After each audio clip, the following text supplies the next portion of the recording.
Yeah, I think they are too. Okay, let's see. People are playing Lightning Arrow a lot, huh? Ooh, what the fuck? What the hell is this shit? And y'all were complaining about me?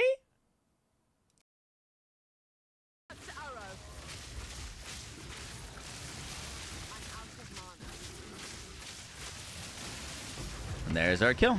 Yo guys, what is up? Max on our Path of Exile 2 video, and today we're going over my updated Lightning Arrow Deadeye Ranger. Now, I had pivoted to a full cast on shock setup. If you didn't see the video, basically there's interaction between cast on shock with ball lightning. Let me move my camera real quick.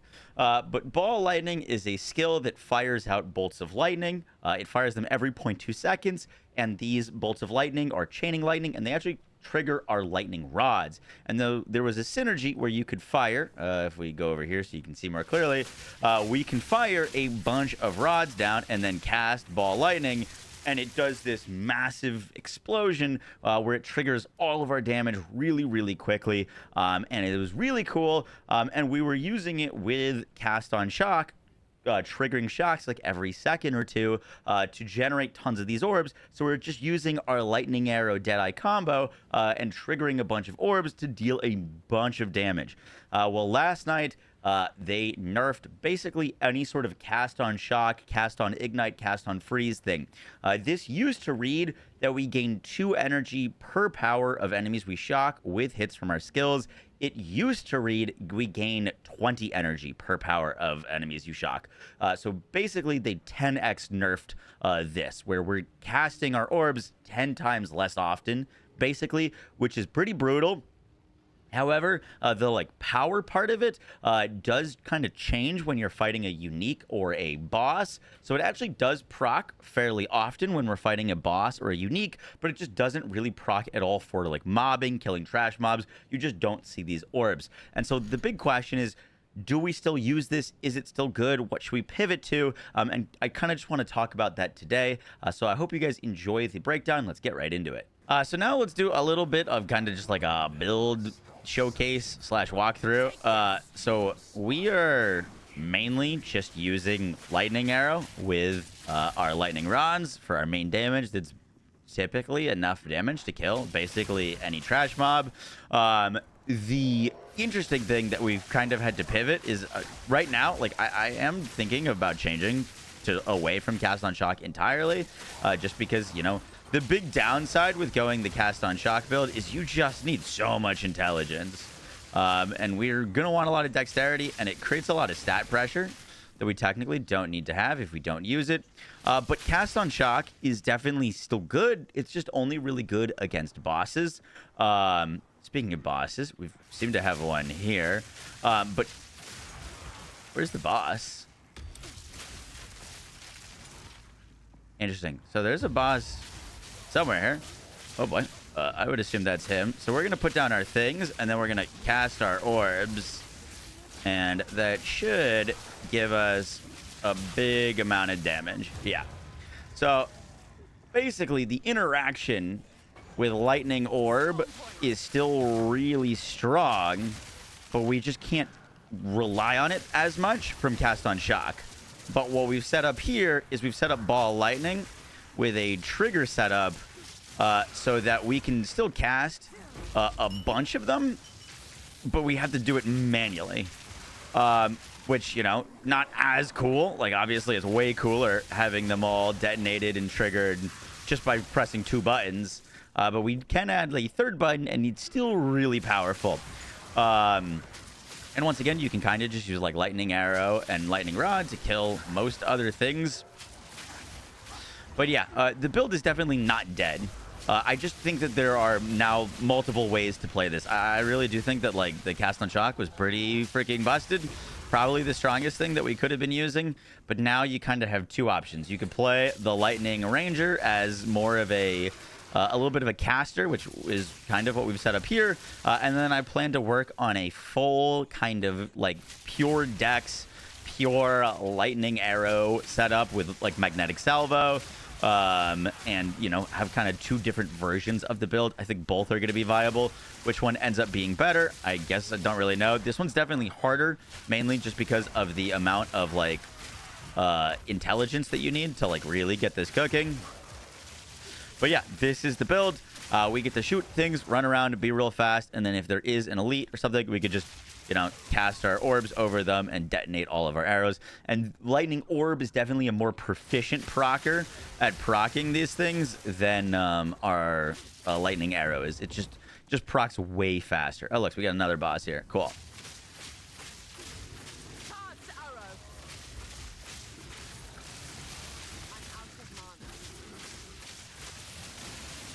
And there's our kill.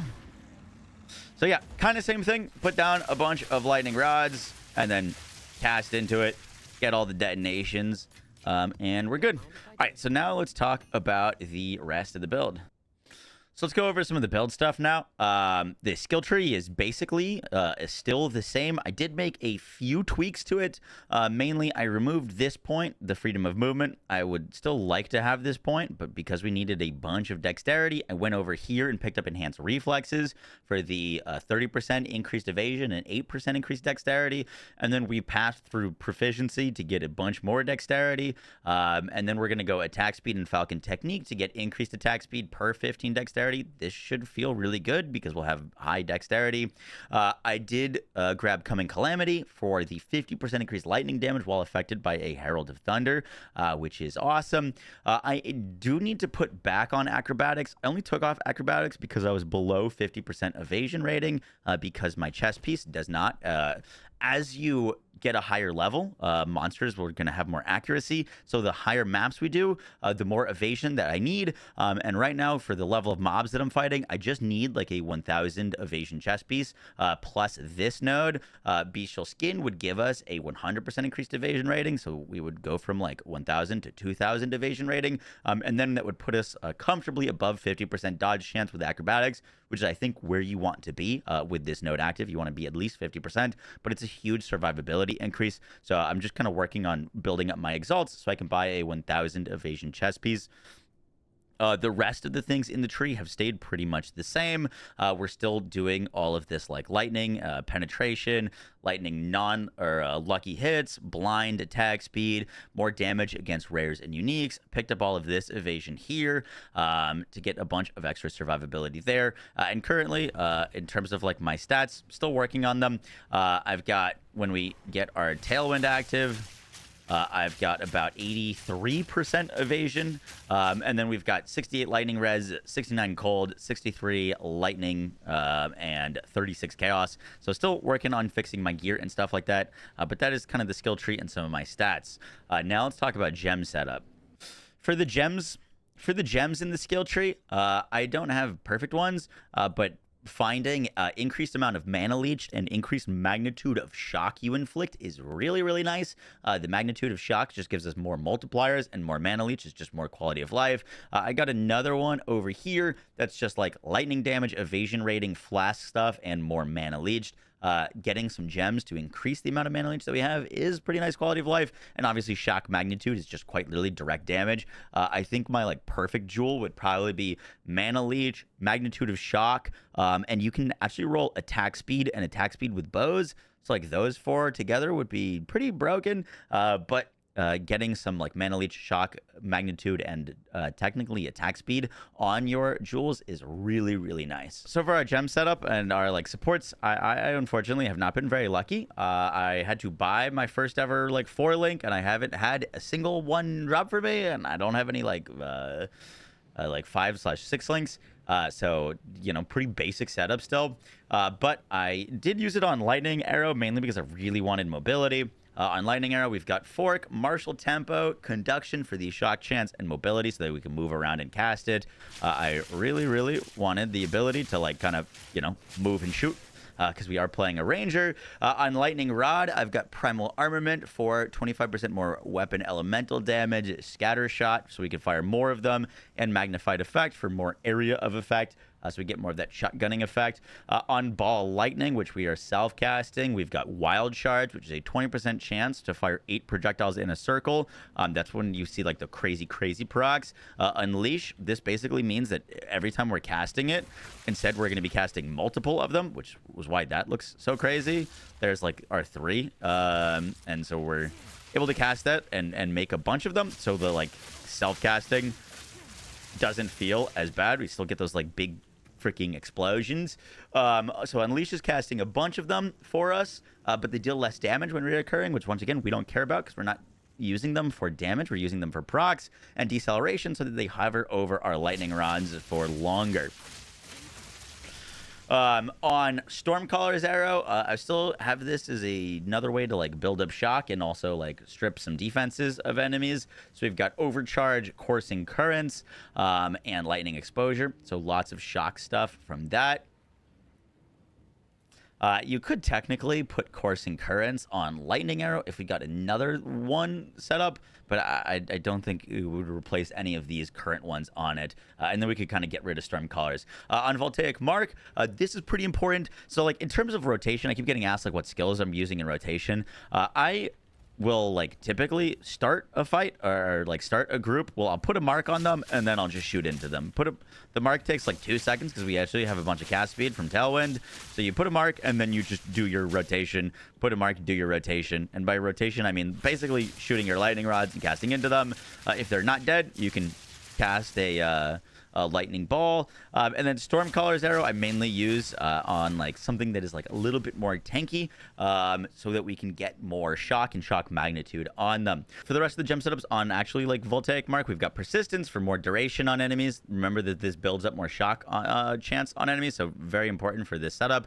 Innervate for whenever we kill an enemy with this, we get extra damage as lightning damage, and I just put Lightning Mastery on this. On Herald of Thunder, this actually got fixed. I wasn't doing this intentionally, but technically if you were using Lightning Infusion on Herald of Thunder, this was empowering our attacks after we killed a shocked enemy, and these empowered attacks would then get all of our attacks would get the damage increase from Lightning Infusion. Still think it's a fine support for Herald of Thunder, but just note that this isn't technically buffing our other attacks anymore. We've got Lightning Pen and Elemental Focus. Just wanted a Herald of Thunder because we're going to be killing shocked enemies so much to constantly be proccing big damage for us. We do have Magnetic Salvo. This is something you have an option of using. Basically, I've got it set up so that it's not a like skill we're using all the time, but if you need like a big burst of damage, you can use it. We got Concentrated Effect for more area of damage. Hourglass for 40% more damage, but it's on a cooldown, and Heft for more max fizz. We are using a physical bow now, so this just adds a bunch of extra damage to Magnetic Salvo. And then for our like meta gem stuff, I do have an extra 30 spirit, so I've got like a little bit of extra things, but I'll show you what we can use. So on Cast on Shock, because they nerfed the energy buildup, we're just going to be putting gems on for energy buildup. So we've got Impetus for 40% increased energy gain and energy retention, that if we do spend all of our energy, we have a 30% chance to refund half of it. So trying to get this to proc as often as possible, which it still does proc on bosses. And then Wind Dancer gives us a bunch more evasion rating. We've got Clarity on this for increased mana regen, which is really nice. We've got Cannibalism on this because we've got some extra spirit for 4% of life recovered on kill while our skill is active. And then I've also got Blind support on this, so anytime an enemy does hit us, they're immediately going to get blinded, which should make their accuracy a whole lot worse and their chance to hit us a whole lot worse. You could also put on Herbalism here. This would require more spirit. I technically can put this on, but I have spirit on my chest piece and amulet right now, so I could possibly do a little bit more. So just wanted to keep that a little bit more simple. For the actual gear, you're looking for a big physical damage bow. This one cost me 20 exalts. This was an increased fizz, added lightning, accuracy, plus level of projectiles, and bow fire an additional arrow. Note that you can find like non-dual string bows with the suffix that bows fire an additional arrow, and they're usually cheaper. So this is what I've been using. The main thing to look for on your bow is we're going to be looking for like I would say at minimum 100 physical damage at the bottom stat. The reason we're pivoting to a physical bow rather than the triple elemental bow that we were using before is for early game, we just don't really have much scaling things. We don't have many ways to scale our damage, and so getting just flat added damage is the biggest damage increase that we can find. Now that we've got so many things that scale our damage, you're going to want to inject as much damage into the things that are dealing big damage, and Lightning Rod, which is dealing a lot of our damage right now, as well as Lightning Arrow, are mainly coming from Fizz. Lightning Rod gets 100% of its Fizz damage converted to Lightning, so you can think of any big physical damage that you find as lightning damage, which is awesome. Now, for the rest of the gear, there's some things that can be pretty nice. Definitely finding intelligence on your gear is super helpful. You genuinely need to find high intelligence gear. For example, my ring's got 30 intelligence, lightning res, max life, evasion, and chaos.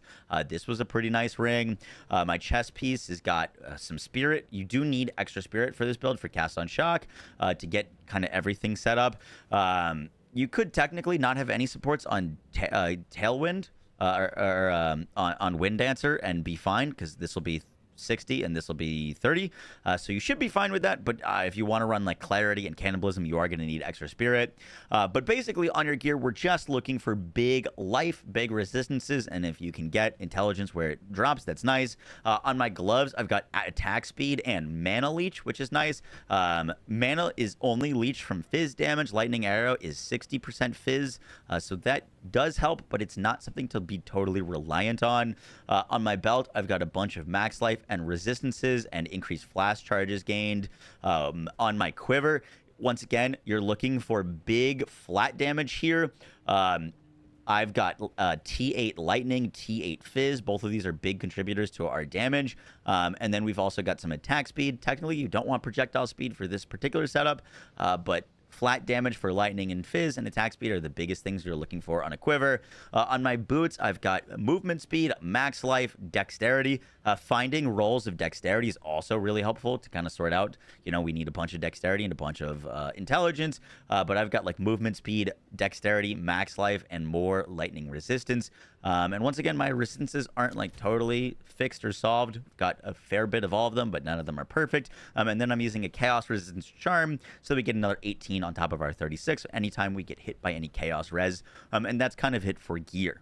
Guys, that's going to do it for the kind of build update. In summary, the like cast on shock is definitely worse, and it allows us, it kind of forces us to use some of our like manual casting.